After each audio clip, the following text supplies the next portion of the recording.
Hello বন্ধুরা, কেমন আছো তোমরা সবাই? আশা করি সবাই খুব ভালো আছো।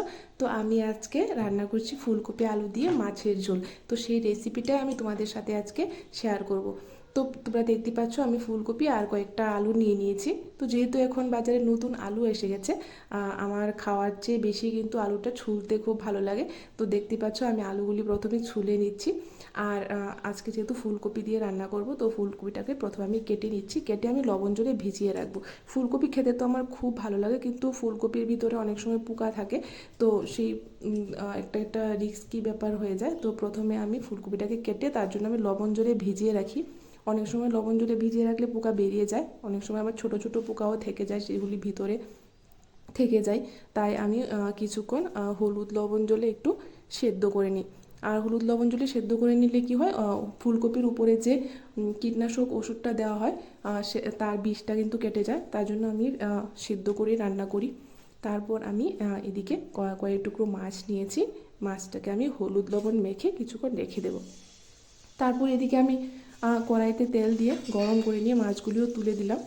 তারপর এই যে দেখো আমার ফুলকপিটা কিন্তু সেদ্ধ হওয়া শুরু হয়ে গেছে। এখন আমি এর জলটা ছেঁকে তারপরে রেখে দেব।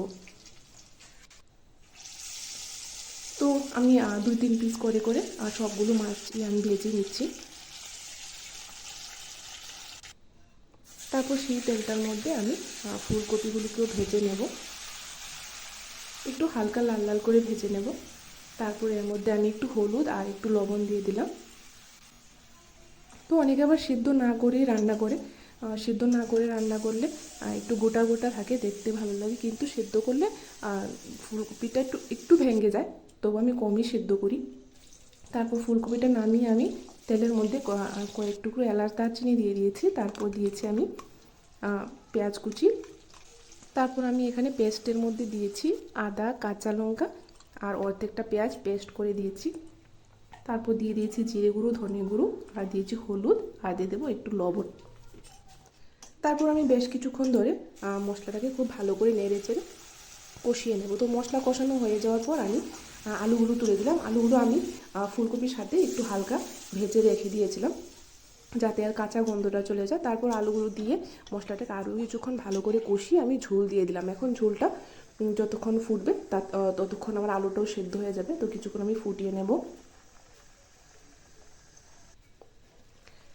তারপর আমি যেখানে ফুলকপি আর মাছটা ভেজে রেখে দিয়েছিলাম সেখানে আমি ঝোলটা নামিয়ে নিলাম। নামিয়ে আমি ভাজ ফোড়ন দিয়ে আরেকবার ফোড়ন দিয়ে দিলাম। ফোড়ন না দিলেও হয়, কিন্তু আমার একটু ছ্যাঁকা ভাবটা লাগলে একটু ভালো লাগে, তাই আমি একটু ফোড়ন দিয়ে দিলাম।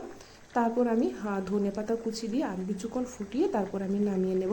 আমি একটু ঝোলঝোলই রাখলাম, ফুলকপির ঝোলটা খেতে আমার ভালো লাগে। তো আজকের জন্য টাটা।